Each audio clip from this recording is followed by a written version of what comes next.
elle aussi, quelque part où l'on ne retrouverait pas son corps, pour ne pas faire chier les collègues qui avaient déjà bien assez d'emmerdes.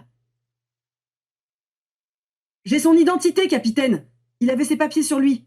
Renaud Duval, né tout près d'ici, à Charleville-Mézières, il y a 46 ans. Vous voulez d'autres détails? Catel hocha à nouveau la tête. J'adorerais, Will. Une lettre d'adieu, ça serait parfait, dans laquelle ce Renaud Duval explique qu'il a sauté de son plein gré, histoire d'être certain que personne ne l'a aidé.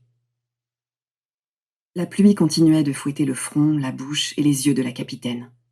Les gouttes ruisselaient sur chaque bosse et creux de son visage anguleux.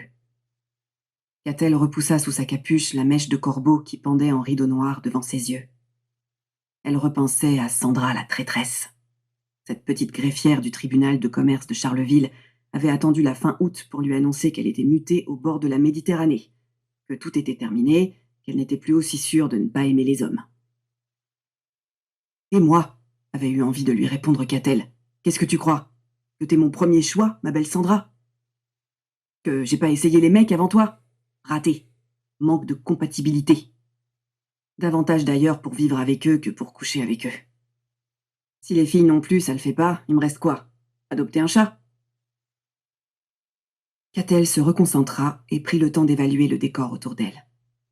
Le site des 4 Fils Aymon se résumait à une colline abrupte surplombant le méandre de Bonny-sur-Meuse.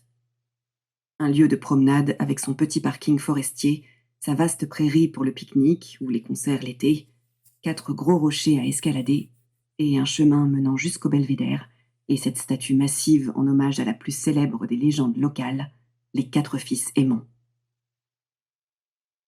Le capitaine se pencha au-dessus de la barrière de sécurité. « Remontez, les garçons! On laissera les médecins légistes jouer au Spider-Man. Ils vont adorer. » Les 2 gendarmes, en équilibre sur les rochers détrempés, ne se firent pas prier. Catel en profita pour faire un point. Ce type s'était manifestement suicidé hier soir. Ça arrivait souvent dans la région. Des joggeurs avaient donné l'alerte dès 6 heures du matin. Des dingues qui se levaient avant le soleil pour aller courir et poussaient le vice jusqu'à s'infliger 200 mètres de dénivelé depuis Bonny-sur-Meuse jusqu'aux 4 Pics. Des masos. Des masochistes, avait même précisé son adjoint, Jérémy Bonello, très fier de sa blague. Le lieutenant Bonello remontait vers le belvédère d'un pas pressé. Catel admira sa détermination matinale. Jérémy était un comique de 30 ans que rien ne déprimait. Un gars du coin réellement persuadé que la Meuse valait bien le Danube, que les Ardennes valaient bien les Alpes-Maritimes, et que la place ducale de Charleville-Mézières n'avait rien à envier à celle des Doges de Venise. Un type capable d'inviter chaque année toute la brigade à un barbecue d'anniversaire de mariage